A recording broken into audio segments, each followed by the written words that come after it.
Radio SME presenta. Las opiniones vertidas en este programa son responsabilidad única y exclusivamente de quien las emite. Leer para entender el mundo y para poder cambiarlo, con el propósito de mejorarlo. Leer para cambiar uno mismo, leer por gusto, por pasión, para saber, para conocer y también para dudar, para cuestionar. Letras militantes. Comenzamos. ¿Qué es la cuarta revolución industrial y por qué debería preocuparnos? A finales del siglo XVII fue la máquina de vapor.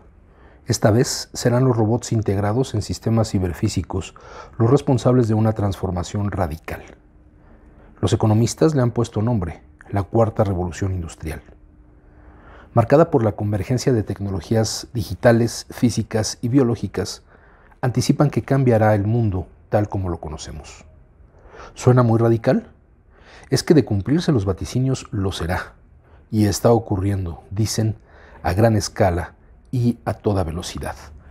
Muy buenas tardes, esto es Letras Militantes. El día de hoy pues estamos abordando nuevamente el tema del trabajo frente al cambio tecnológico y frente también al escenario global de la pandemia por COVID-19. Y estamos iniciando con este artículo que es la cuarta revolución industrial y por qué debería preocuparnos, escrito por Valeria Perazo para la BBC Mundo.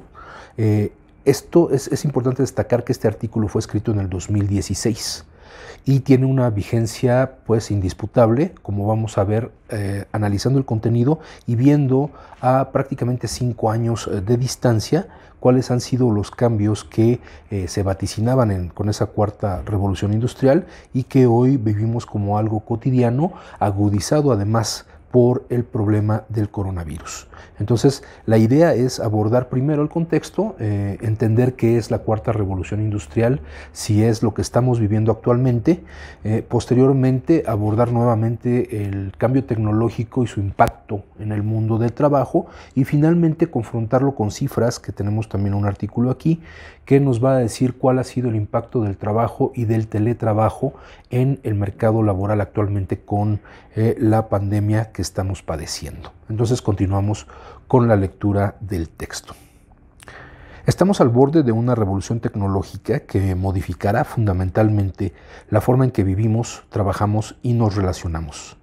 En su escala, alcance y complejidad, la transformación será distinta a cualquier cosa que el género humano haya experimentado antes, vaticina Klaus Schwab, autor del libro La Cuarta Revolución Industrial, publicado este año, es decir, en 2016, y que preveía lógicamente estos avances tecnológicos de alguna manera de forma muy positiva, ¿no? Para, pues lógicamente, el gran capital, para las grandes empresas transnacionales que se han dedicado a invertir en el desarrollo de esta tecnología para cambiar las relaciones de trabajo.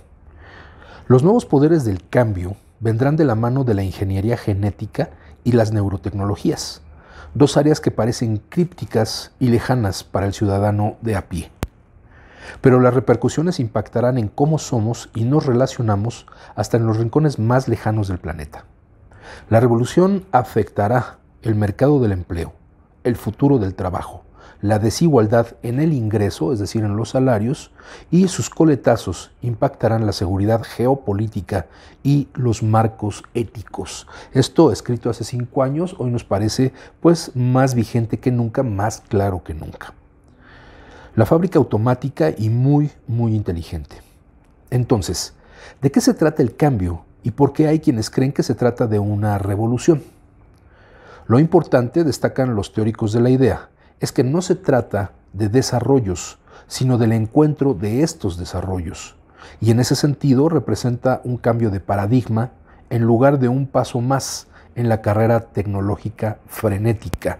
Y esto es importante porque estos dos enfoques que puede haber de que se trate de un proceso, una parte del proceso de desarrollo tecnológico se enfrenta con la idea de que hay diferentes vías por las que se ha ido avanzando. Una tiene que ver lógicamente con el desarrollo de la ciencia, el cambio tecnológico, otra tiene que ver con el tipo de política económica que ha imperado en el planeta desde hace pues prácticamente casi medio siglo, desde la década de los 70, con la imposición del modelo neoliberal. Y finalmente esto enfrentado a las relaciones entre capital y trabajo, en esta lucha de clases que es indiscutible y que vivimos hoy más que nunca, bueno, es un encuentro de todos estos cambios que afectan el paradigma que ha estado rigiendo las relaciones de trabajo, las relaciones económicas durante el siglo XX y que va cambiando a inicios de este siglo XXI. Ahora, este artículo nos da a continuación 5 claves para entender esto que se le llama la revolución 4.0 o el trabajo 4.0, como también se le conoce en algunos ámbitos, y también más adelante nos va a explicar muy brevemente por qué estamos hablando de una cuarta revolución industrial desde este enfoque y cuáles fueron las otras 3. Primera clave. Alemania fue el primer país en establecerla, la Revolución 4.0, en la agenda de gobierno como estrategia de alta tecnología. Es decir, sí lo considera Alemania dentro de sus planes, dentro de su plan de desarrollo nacional, económico, político, social, etcétera, pero no necesariamente de manera positiva. Esto hay que tenerlo muy, muy claro. Sí hay una percepción de que se necesita este cambio tecnológico, pero no hay una previsión en materia de las afectaciones que va a tener para los trabajadores y las trabajadoras. Segunda clave, se basa en los sistemas ciberfísicos, esta cuarta revolución, que combinan infraestructura física con software, es decir, las máquinas, los robots, los aparatos, con programas desarrollados para que estos aparatos, estos robots puedan operar. Sensores, nanotecnología, tecnología digital de comunicaciones, como lo que estamos viviendo en este momento a través de las redes sociales, de forma inalámbrica, de un polo a otro del planeta. Tercera clave, la Internet de las cosas jugará un rol fundamental. A pesar de que hace algunos años fue objeto hasta de bromas, memes, etcétera, por una candidata que utilizaba el término para atacar a la actual jefa de gobierno sobre el Internet de las cosas, es una realidad que el Internet ya está operando un papel fundamental dentro de la vida cotidiana de todos nosotros. No solamente por lo que tiene que ver con el manejo de dispositivos como teléfonos celulares, tabletas, computadoras, sino también por cómo otros elementos de nuestra vida cotidiana se van integrando a ese mundo virtual, en donde la comunicación se vuelve recíproca, se vuelve de dos vías.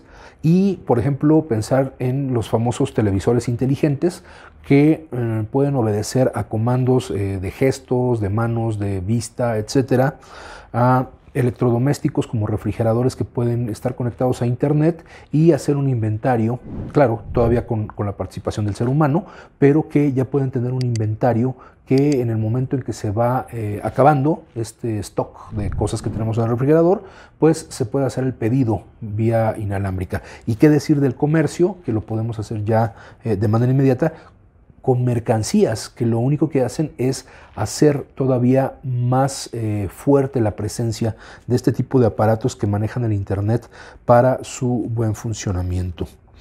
Cuarta clave, esta revolución permitirá integrar 14.2 billones de dólares a la economía mundial en los próximos 15 años.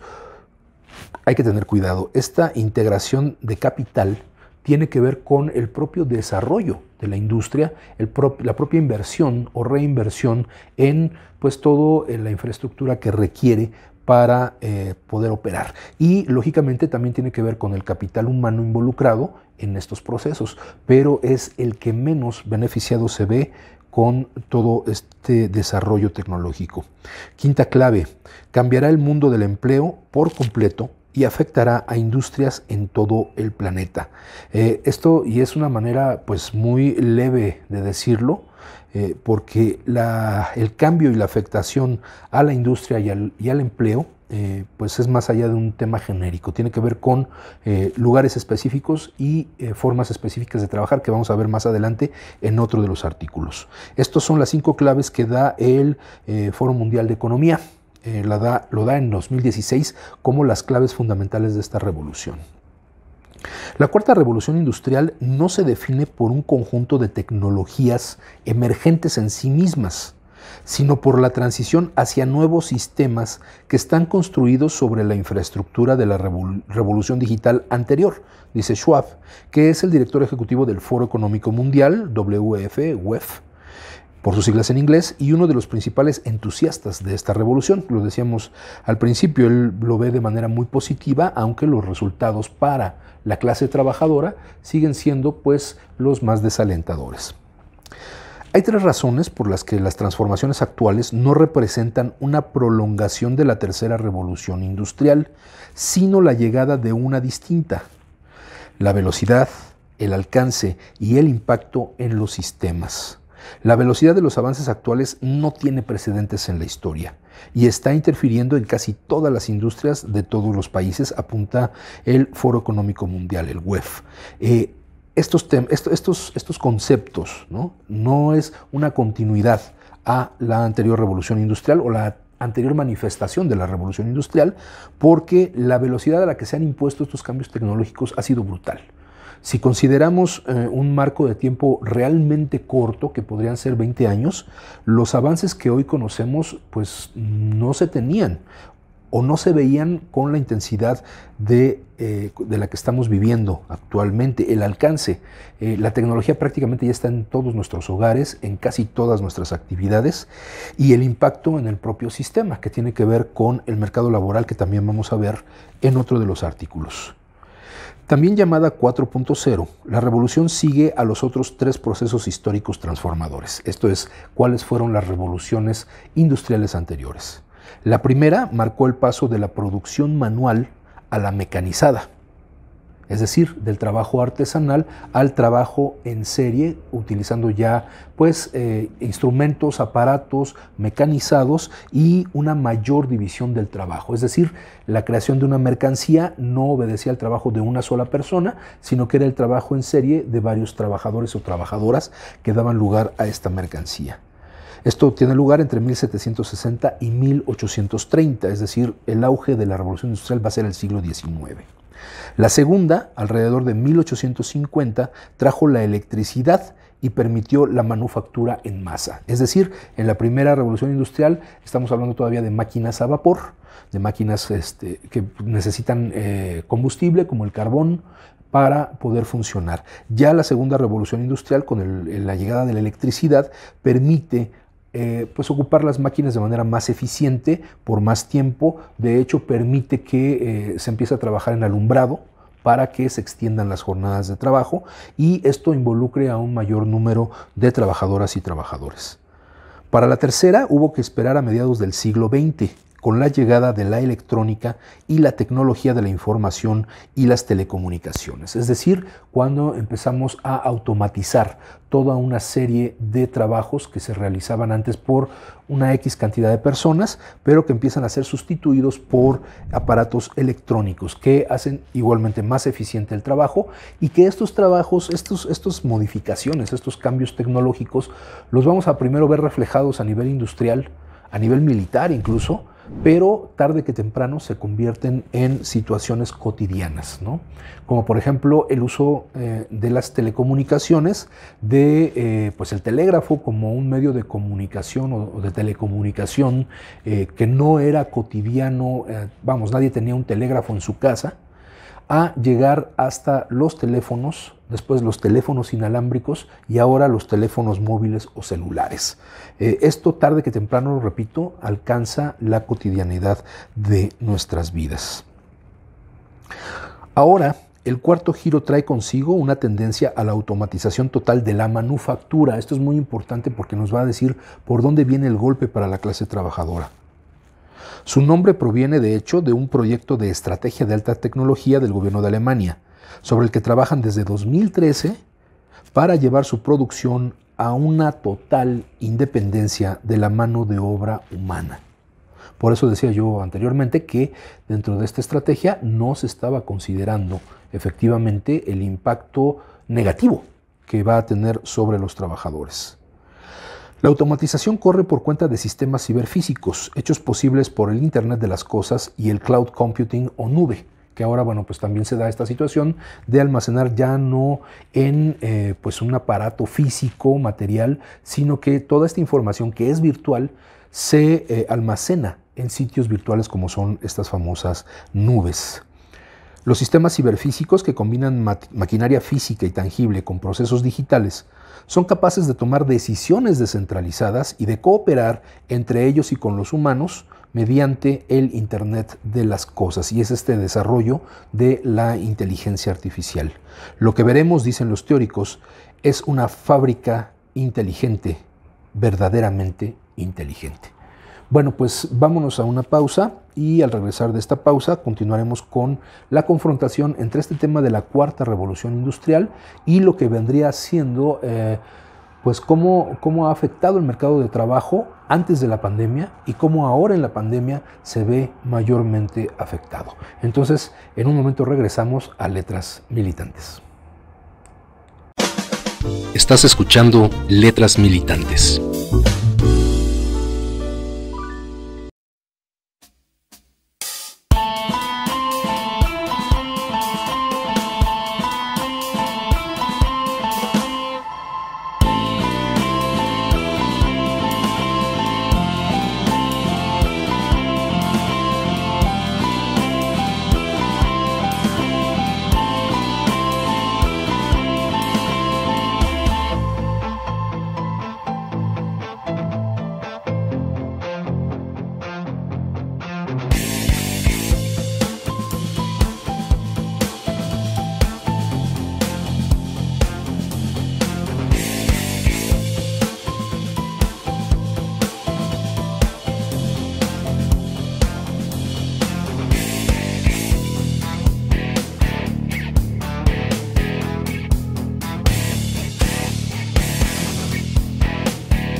Letras Militantes. Continuamos.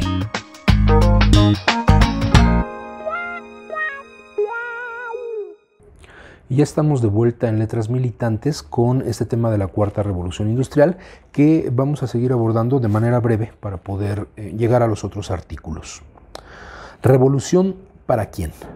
Son precisamente los países más avanzados los que encarnarán los cambios con mayor rapidez, pero a la vez los expertos destacan que son las economías emergentes las que podrán sacarle mayor beneficio. La cuarta revolución tiene el potencial de elevar los niveles de ingreso globales y mejorar la calidad de vida de poblaciones enteras, apunta Schwab. Nuevamente hay que hacer el apunte nosotros, que esta es una perspectiva muy optimista que se da de quien se encuentra dentro de este proceso involucrado y beneficiado directamente por el tipo de desarrollos que se van dando y que profesionalmente lo involucra para apoyar esos desarrollos. Estas poblaciones enteras, las mismas que se han beneficiado con la llegada del mundo digital y la posibilidad por su caso, de hacer pagos, escuchar música o pedir un taxi desde un celular ubicuo y barato. Bueno, esto lógicamente estamos pensando que en algún momento todos hemos tenido esa posibilidad mediante alguna aplicación o hacer los pagos cuando no podemos desplazarnos a pagar el gas, el teléfono, etcétera, o a través de una aplicación, como decía, gratuita, escuchar música o utilizar en algún momento esta plataforma de Uber para pedir un automóvil. Lo hemos vivido, sin embargo, no forma parte cotidiana de nuestra vida. Lo utilizamos en algún momento dado, pero seguimos dependiendo de las otras formas, de buscar el transporte en la calle, de ir a hacer los pagos o de escuchar la música a través del radio o, repito, de una aplicación gratuita. Cuando en pues otros sectores de la población esto ya es una actividad cotidiana, una actividad normal, socialmente normal.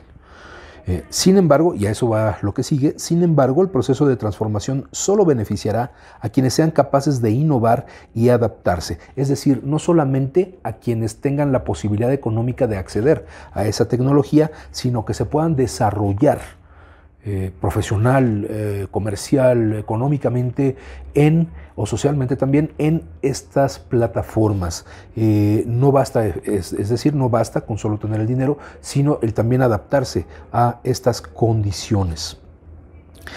El futuro del empleo estará hecho de trabajos que no existen, en industrias que usan tecnologías nuevas, en condiciones planetarias que ningún ser humano jamás ha experimentado. Resume David Ritter, que es el presidente de Greenpeace Australia Pacífico, en una columna sobre la cuarta revolución para el diario británico The Guardian. Aunque los empresarios parecen entusiasmados, más que intimidados por la magnitud del reto. Un sondeo revela que 70% de estos empresarios tienen expectativas positivas sobre la cuarta revolución industrial, claro, porque no depende de ellos el desarrollo ya a detalle de estas tecnologías o su operación, simplemente la inversión del capital y que otros profesionales contratados por ellos se encarguen de desarrollarlo.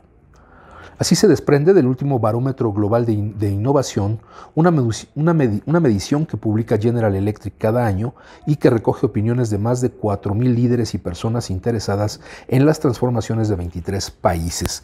Aquí hay que hacer una pausa para hacer notar. Este artículo es de la BBC, es decir, de una de las instituciones de comunicación con mayor arraigo en el Reino Unido, en Gran Bretaña, en Inglaterra. Y pues es importante tomar estos datos porque son una fuente directa de quienes están generando este cambio. Habrá quien critique y diga, es que ¿por qué se lee un artículo, por ejemplo, de la BBC o de ciertas instituciones, como lo hemos hecho en otras ocasiones de la revista Forbes?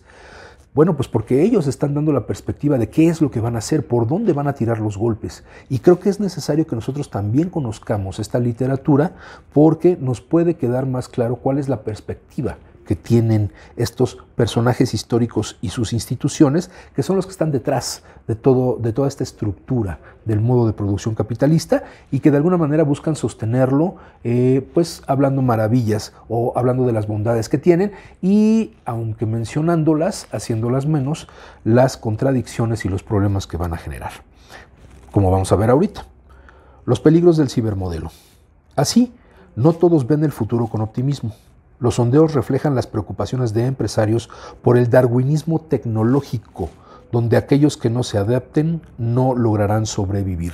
Y también aquí vale la pena hacer una pausa sobre este tema de este concepto que se ha dado en usar mucho sobre el darwinismo social, el darwinismo tecnológico, el darwinismo laboral, y que tiene que ver con una idea mal entendida de la teoría de la evolución de Darwin, y que pues como si fuera una receta de cocina que se puede aplicar a otros ámbitos de la vida del ser humano, cuando hay que recordar que a lo que se refiere Darwin en este estudio sobre la evolución y que también ha sido cuestionado y discutido por especialistas recientes, pero también de aquella época, no hay que olvidar que estamos hablando, en el caso de Darwin, de un proceso en la naturaleza, que obedece a condiciones climatológicas, a condiciones de terreno, a la interacción entre diferentes especies por la supervivencia.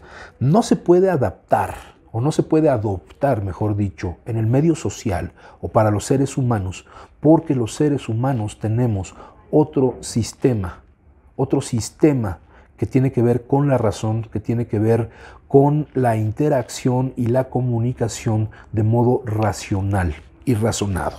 Entonces, hablar de darwinismo en términos de tecnología, de economía o de trabajo implica el olvidar nuestra parte humana y convertirnos en pues animales sin capacidad de raciocinio que nos enfrentamos por la sola supervivencia. Y en los seres humanos no puede ser de esta manera.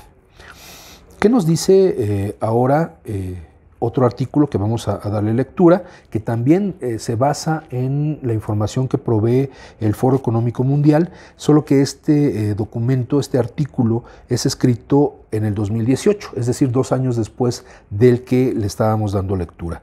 Este se titula El empleo en 5 años, los trabajos que desaparecerán y los que crecerán.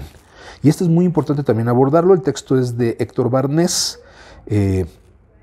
y se refiere a cuál va a ser el impacto de este cambio tecnológico directamente en el empleo. ¿Qué empleos se van a ver afectados por este cambio tecnológico? E inicia de esta manera. De un tiempo a esta parte, el gran esfuerzo de los análisis sobre el futuro del empleo realizados por las grandes instituciones parecen encaminados a suavizar el conocido discurso apocalíptico de automatización y paro masivo. Paro masivo es un término que se utiliza mucho en España para referirse al desempleo, pero que nuevamente aquí lo vemos relacionado con este cambio tecnológico y cómo va a afectar a los trabajadores y trabajadoras. Lo hace una vez más el informe El futuro de los trabajos 2018, The Future of Jobs 2018, publicado este lunes y en el que el Foro Económico Mundial se centra en el potencial de las nuevas tecnologías. Automatización, algoritmos y otros avances remarán en la misma dirección, no solo para destruir puestos de empleo, sino también para generar nuevos trabajos de alta calidad. Es decir, aquí nos habla de que, pues sí, no todo es malo, también hay una parte buena, que se van a generar nuevos empleos. Vamos a ver que así es, pero que no remedia el daño que ya ha generado.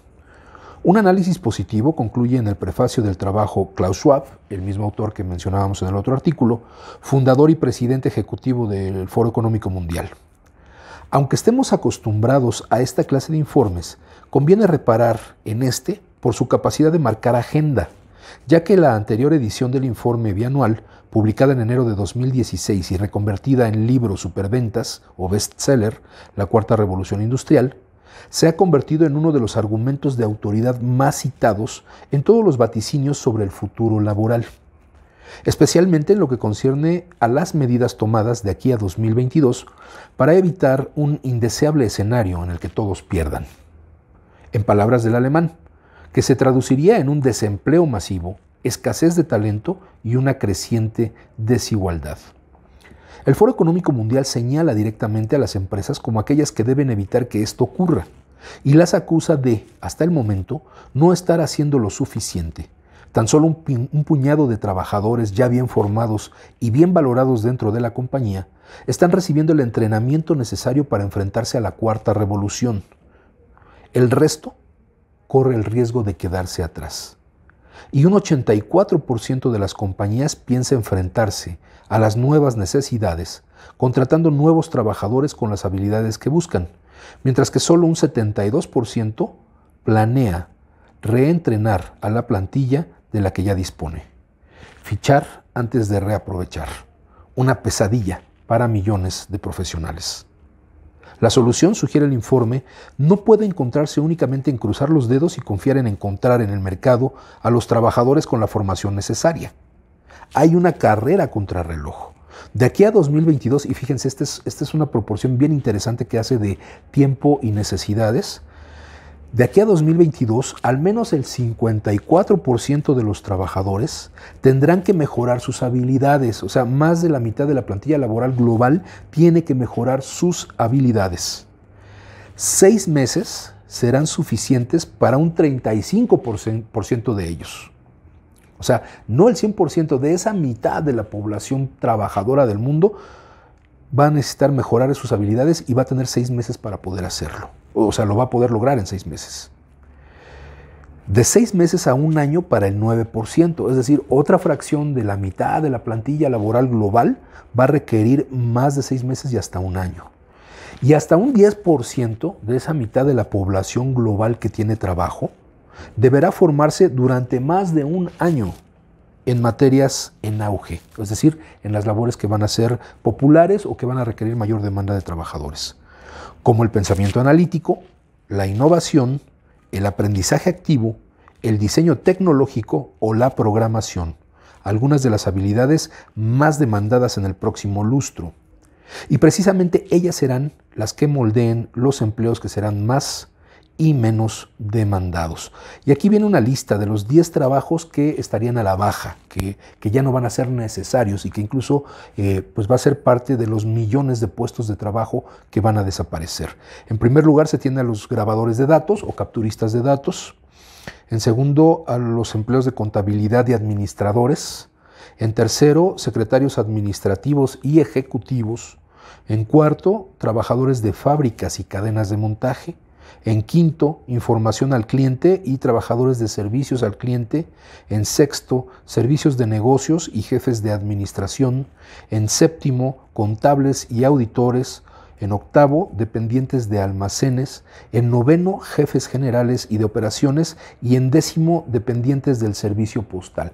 Es decir, los trabajos administrativos que requieren la presencia humana para desarrollar ciertas actividades que, bueno, tienen que ver con las matemáticas, que tienen que ver con la administración de recursos, etcétera, e incluso el trabajo de manufactura en línea de montaje, es decir, el trabajo en fábrica, todo eso se va a ver afectado. Son de los millones de puestos que para 2022 se van a ver afectados. Ahora, ¿cuáles son los 10 trabajos emergentes?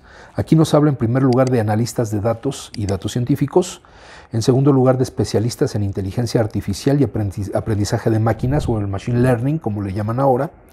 En tercero, managers generales y operativos. En cuarto, desarrolladores de software y aplicaciones y analistas. En quinto, profesionales de ventas y marketing. En sexto, especialistas en Big Data. En séptimo, especialistas en transformación digital. En octavo, especialistas en nuevas tecnologías. En noveno, especialistas en desarrollo organizacional. Y en décimo, servicios de tecnología de la información. Estos son los 10 empleos que se van a ver beneficiados con este cambio tecnológico, esta cuarta revolución industrial. Es importante que el análisis no se quede nada más en la comprensión de los datos y en el decir, bueno, efectivamente tendremos que tomar alguna acción como parte del movimiento obrero, como parte de la clase trabajadora que se va a ver afectada. Porque en el caso específico de nuestro sindicato tenemos muy claro que muchos de los puestos de los que aquí se habla que van a venir a la baja, pues son de los que tienen mayor cantidad de compañeras y compañeros en resistencia, de las áreas administrativas, por ejemplo, que tienen que ver con contabilidad, con administración, secretarios administrativos y ejecutivos y el trabajo manual de fábricas y talleres. Esto lógicamente tiene que ver primero con una inversión en la infraestructura. No puede darse este cambio solamente porque sí, porque lo primero que tiene que haber es este cambio en la infraestructura para poder desplazar a la plantilla de trabajadores. Pero debemos ser muy observadores de este proceso y plantearnos, analizar, reflexionar qué podemos hacer frente a este golpe brutal de la economía y el cambio tecnológico global impulsado por el capitalismo.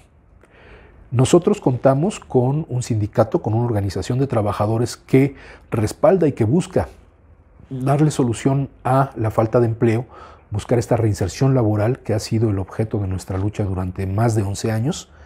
Y entonces tenemos que plantearnos que no es solamente el pedir que haya trabajo y que como por arte de magia ese trabajo llegue a nosotros. Ya en otra emisión de Letras Militantes hablábamos de cómo se genera el trabajo, ¿no? Y el papel que juega el gobierno en este proceso.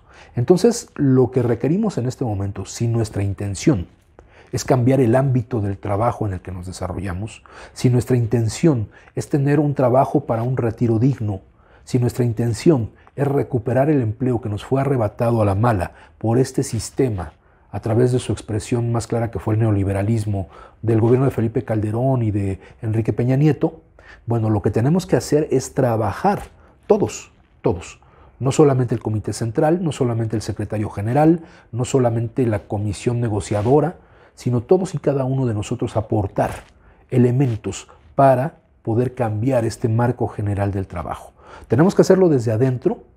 ¿Haciendo qué? Pues mejorando nuestras habilidades, nuestras capacidades para el trabajo, aprendiendo lo más posible, estando abiertos a el cambio tecnológico en lo que somos capaces nosotros de revertir las condiciones en contra de los trabajadores.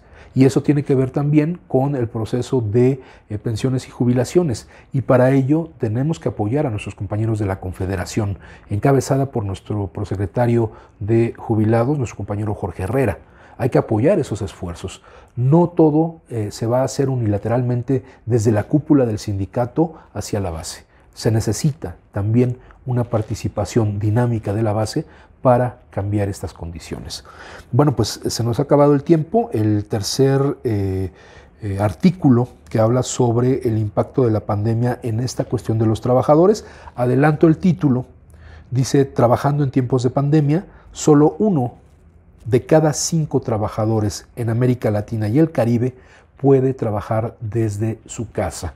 Esto considerando el tema del teletrabajo y la tecnología ya para poder desarrollar labores desde nuestra casa. Pero bueno, esto lo abordaremos en el próximo programa de Letras Militantes. Retomaremos también parte de los otros artículos que hemos revisado el día de hoy. Así que por lo pronto esto es todo por Letras Militantes. Les agradezco muy profundamente su atención y el estar siguiendo estas emisiones. Nos parece muy importante que a partir de estos espacios estemos generando la reflexión que nos ayude a cambiar la realidad que nos ha tocado vivir. Muchas gracias y muy buenas tardes. Decía Samuel Smiles, el libro es una voz viviente, es una inteligencia que nos habla y que escuchamos. Acompáñanos en la próxima emisión de Letras Militantes, a través de Radio SME, donde a los libros les damos la palabra.